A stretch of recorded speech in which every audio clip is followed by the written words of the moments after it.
Happy Thursday, Patriots. I'm going to give you this snippet out of the recent SGT Report interview. It's excellent when it comes to gold and silver and finances and all that's going on with the economy today.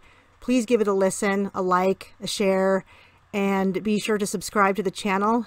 I am working on a really exciting AI video that I will have out by a week from tomorrow. It's going to be great. It's really exciting because it's going to take off a little bit from where I left off with Q&AI, with a third one coming on the way after that. So please tune in and enjoy this short snippet for now. Have a great weekend, Patriots. God bless. Hey friends, Sean from SGT Report here with a really interesting interview that I think you're going to enjoy very much. But before we begin, I just want to say a couple things. First, thanks to all of you who tuned in to my last interview titled "They Wouldn't Lie to Us About This." I was nervous actually about posting the interview because it's such a controversial subject, and I should have been clear in that video, so let me be clear now. I'm not a flat earther, but I am a globe, as we're told, skeptic. If NASA has lied to us about nearly everything, which they've clearly done, including the moon landings, which they faked, it's 100% obvious now. Just look at the lunar lander. They faked it, and they could not broadcast live from the moon. Couldn't do it then, can't do it now, can't be done. So to those of you who tuned into that interview with an open mind, thank you so very much. I threw caution to the wind because I trust my audience. I know how informed you guys are and how level-headed you are, and you're even willing to tackle the most controversial and fringe subjects. So for the 12,000 likes and only 1.2 thousand dislikes, thank you. And for those of you who have contacted me privately and you're worried about my reputation because you think that subject is so fringe and so unbelievable, but you didn't even listen to the entire interview, you missed some very important facts, including the fact that NASA itself has talked about in its own documents a flat Earth model. For those who missed it, listen to this. This is from a 1988 NASA document called Derivation and Definition of a Linear Aircraft Model. Credit to Lucid Truth YouTube channel. The name of the video, The Strange Truth Project. Listen to this. And here's something interesting that I found at NASA's website.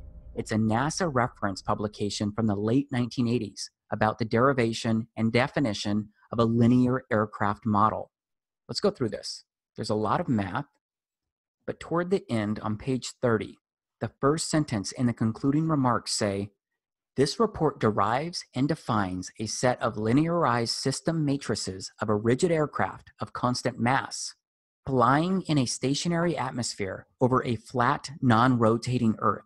I gotta ask, why would this exist if we're supposed to be on a spinning ball? NASA had already been to the moon several times and explored outer space in many ways by the 1980s. So why would they need documentation talking anything about a stationary atmosphere and a flat, non-rotating Earth?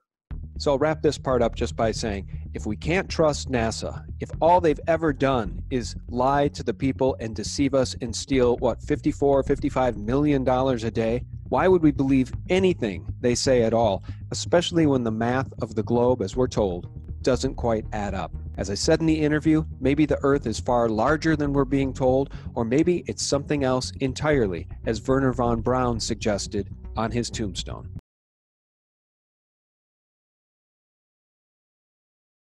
No wonder they're 90 days behind on their payments. It's absolutely reckless and absurd. And I feel badly for them because I bet you they don't have any physical precious metals to their name either.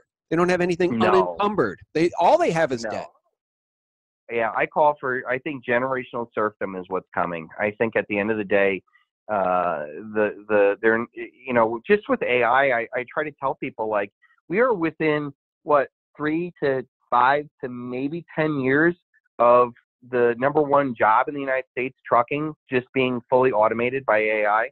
Like, how far off are we of having, you know, Tesla trucks and driving around, and then that displaces all these people. You know, I know a doctor who personally worked with the Watson team, and now they have Watson giving more accurate diagnosis of pediatrics.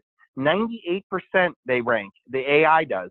So you have these students that go through medical school and all that other stuff. They can be replaced by AI. Like there's AI art that's going on now. You know, like that's the new greatest trend now, that AI is creating art.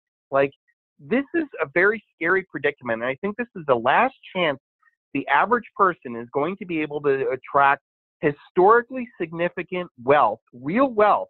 Because if you think about it, if you had 1,000 ounces of silver at any other point in history, prior to the Federal Reserve Foundation, before this debt-based global Ponzi scheme started, if you had 1,000 ounces of silver, that represented 10,000 days of hard human labor. Because throughout the Bible, throughout Sun Tzu, throughout the Industrial Revolution, a tenth of an ounce of silver, or brother, can you spare a dime, represented a day's living wage for the average person out there. And even 2/3 of the world today that lives off of $2 a day. So I don't want to hear the average American stacker who's listening to your channel saying, I don't have enough money to buy silver, or silver's not important. It is important, and it's going to be vitally important when this all goes down. Yeah. Chris, remember when Judas sold out Jesus? He got 30 pieces of silver. This comes from Quora.com. I'm not sure how accurate it is, but so 30 pieces of silver are about 5 weeks of money based on a 6-day working week. In terms of purchasing power, each silver piece was probably worth about $20. So by Western standards, that's about $600 today. 30 pieces of silver are worth about $600. And of course, that's because silver's been manipulated to be so cheap. But Judas sold out Jesus for 30 pieces of silver, folks. And you can go and get silver right now. You can buy 30 ounces of silver for about $450, $500. But it's actually worse than that, because they were half shekels, so it was only 15 ounces of silver. Oh my God, Jesus in heaven, help us all. These bankers, and you remember in the Bible, Chris, the only time Jesus ever got angry is when he overturned the banker tables in the temple. Yeah, I mean, that's the 10-ounce bar I have is Jesus clears the temple. I have my righteously, divinely inspired Jesus kicking the bankster's ass, and it's on my 10-ounce bar. But I did a video about the half shekels, and I said that if you valued Jesus's life, and think about it, this is condemning somebody, your friend, to murder, the most atrocious murder. You betray him for 15 ounces of silver, or what, $300?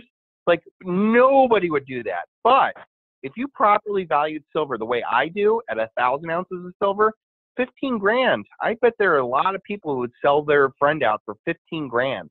You know what? And that's what I think the value of silver is. And hopefully, in time, and I believe that the collapse of the global generational debt-based fiat Ponzi scheme is going to lead to the rise of gold and silver in particular as means of real wealth, and we'll be able to buy and create a new conscious world when the old one's falling to ashes.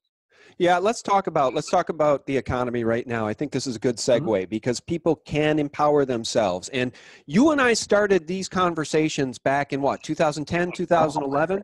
Yeah, I mean, long time.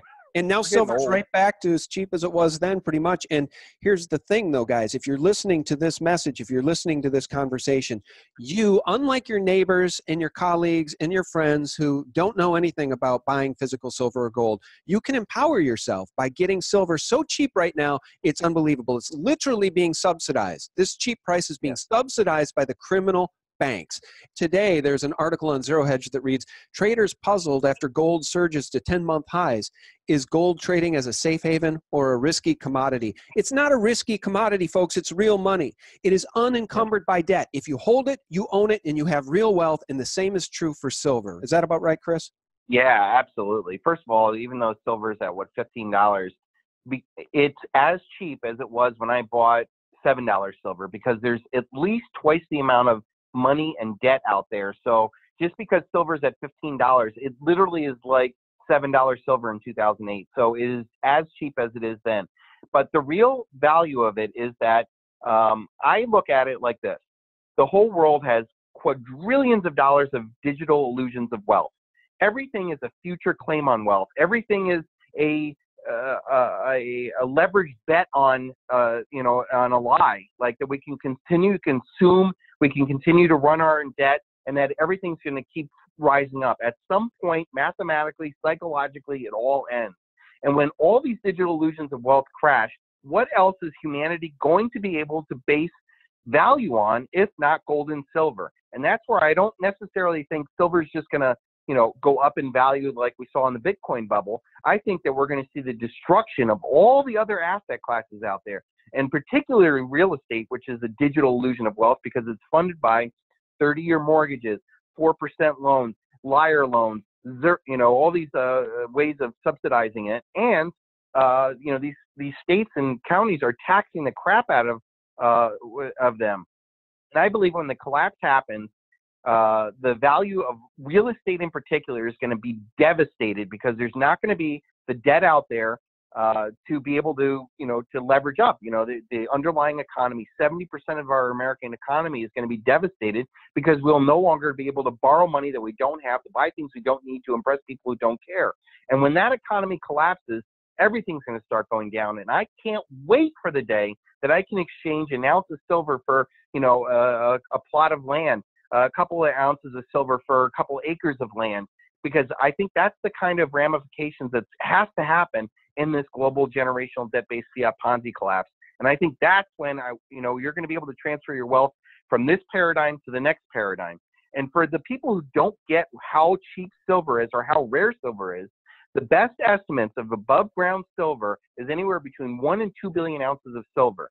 I'll let you know a little simple fact. There's close to 8 billion people on Earth. That's less than a quarter of an ounce to maybe a tenth of an ounce of silver per person if it was equally distributed. And I know guys who have a ton, literally a ton of silver, which means, and there's manufacturers and banking and all this other stuff, it's not evenly distributed. So even if you have 1 ounce of silver, you're literally putting yourself ahead of 95% of humanity that doesn't even know what real tangible wealth is anymore. And I think that's going to be the key difference between people who are able to transfer their wealth from this paradigm into whatever the next paradigm it is. And trust me, Sean, I don't think we're going to come out of this next paradigm or next collapse the way we did in 2008, because they have advanced AI, robotics, and they don't need our labor. This will be the first time that in human history where the elites don't need our labor or even our consumption. They literally can live like gods unto themselves just with the technology that they have. Thanks again, Patriots. Like, subscribe, click the bell, share, comment, all that stuff. And please visit my Patreon. Link is in the description box.